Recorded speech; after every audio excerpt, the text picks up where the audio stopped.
قوتابیانی ئازیزی پۆلی 12 من مامۆستا ئەنوەر عوسمان لە ئامادەی کلێڤەری ناحوکمی و ئامادەی ئازادی کوڕان لەگەڵتانم لە بۆ ڕوونکردنەوەی ئەو بابەتانەی کە لە بڕیاری وەزارەت هاتیە سەبارەت بە تەرککردنی بابەتەکانی پۆلی 12 پێویستی بە چەند ڕوونکردنەوەیەکەیە. ڕوونکردنەوەی یەکەم بەڕێستان دەی بیزانن نەک تەنها عەرەبی هەر بەگشتی تەرکراوەکان تەنها و تەنها لە بۆ ئەو ساڵی خوێندنن، واتە لە بۆ ساڵانی تر نینە، بەهۆی زۆری پشوو بەهۆی ئەوەی نەوەک مامۆستایان نەتوانین وەکو پێویست مافی بابەتەکان بدەن چەند بابەتێک تەرک کرایە.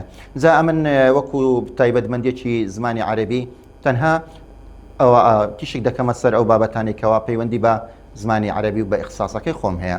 دەڵێم تەرککراوی یەکەم وەحدەی پێنجە بە تەواوەتی. ئەنگۆی بەڕێز دەزانن پرۆگرامینگۆ لە 5 وەحدەم پێکاتیە، نەک وەکو ساڵانی تر 6 بیتن.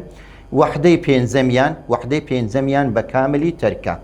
هەر شتێک پەیوەندی بە وەحدەی پێنجەم هەبی العەسر العەباسی تایبەتمەندیەکانی ساڵەکانی کە تێدا هەیە، سێ قەسیدەی تێدا، قەسیدەکەی ئەبولعەتاهیە، قەسیدەکەی المتەنەبی، قەسیدەکەی ئەبو فراس الحەمەدانی و بە کامل زانیاریەکانی ناوی هەر هەمووی تەرکە و هیچ شتێکی لە بۆنگۆ نایەتەوە، مەطلوب نییە ئێوەی بەڕێز بیزانن. دووەمیان المقابلە. ئێمەی مامۆستا لە سەرەتای مەلزەمە و سەرەتای منهەج سەرەتای ساڵان چەند چێکی بەلاغەتان لەو باز دەکەین کە لە ناو بابەتەکان هەیە. جا زۆرێنێکمان باسی المقابلەمان کردیە. المقابلە کە دوو ڕستەنە پێچەوانە یەکترن. المقابلە لەبەر ئەوەی تەنها لە وەحدەی 5 باس کرا لێ داواکراو نییە ئێوەی قوتابی بەڕێز بیزانێن. خاڵی تریان کە زۆر گرنگە سەبارەت بە نەمەتەکان. لە پرۆگرامی پۆلی 12 بەڕوونی زیاتر باسی نەمەتی ئیعازی کرایە، واتە ئیرشادی لەگەر نەمەتی بورهانی. جا نەمەتی بورهانی تەنها لە وەحدەی 5 هەیە. ئەگەر هاتو مامۆستاکەت لۆی باس کردی لە سەرەتای ساڵ یان لە کاتی وەحدەکان تر زار ئاماژەیەکی لە بۆ کردیا، ئەوە بزانە نەمەتی بورهانی داخل نییە لەبەر ئەوەی لە وەحدەی 5 هەیە. تەنها و تەنها نەمەتی ئیعازی واتە نەمەتی ئیرشادی لە بۆ تو داخلە. دووبارەی دەکەمەوە، تەنها و تەنها نەمەتی ئیعازی واتە نەمەتی ئیرشادی لە بۆ تۆی قوتابی داخلە. خاڵی چارەمیان ئەنواع الاستفهام. ئێمە دەزانین لە ئیستفهامی مەجازی سێ جۆر هەبوو لە منهەجی ئێمە. ئیستفهامێکی ئیثباتیمان هەبوو، ئیستفهامێکی ئینکاریمان هەبوو، هەروەها ئیستفهامێکی ترمان هەبوو مانای تەعەجب و مفارەقەی دەدا. تۆی خۆشەویست بزانە تەنها ئیستفهامی ئینکاری لۆ تو داخلە.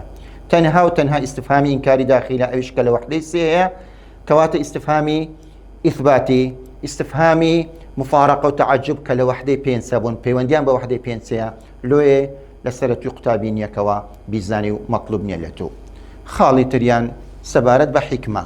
ئێمە دەزانین لە پرۆگرامی ما باسی حیکمە کرا لە وەحدەی 3 هەروە لە وەحدەی 5. ئەوەی لە وەحدەی 3 باس کرا لە قەسیدەکەی زوهێری کە بوسلما کە دەڵێتن حیکمەکانی سەردەمی جاهیلی هەر هەمووی سەطحینە شائعن یعریفه جەمیع الناس، هەمووی ڕووکەش نوشتی ئاسان خەڵک دەیانزانی، ئەوان داخلە. بەڵام زۆرێشتر لە حیکمە هەیەکەوە مامۆستاکە لەوانەیە لە سەرەتای ساڵ لۆی باس کرد بێوێش حیکمەیەکی عەمیق و قوڵ و فەلسەفیە، ئەویان ئەو حیکمە عەمیقەیە داخل نییە لە بۆ تو تەرک کرایە لەبەرەوەی تەنها و تەنها لە وەحدەی 5 باس کرایە.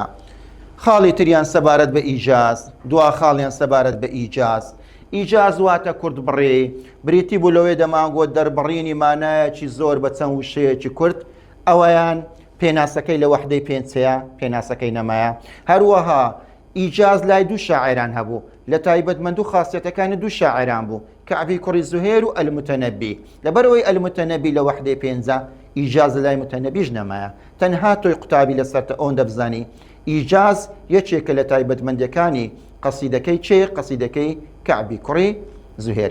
بە هیوای ئەوەی سوودت بینیتن و نمرەیەکی بەرز لە عەرەبی بهینی ئینشاء الله.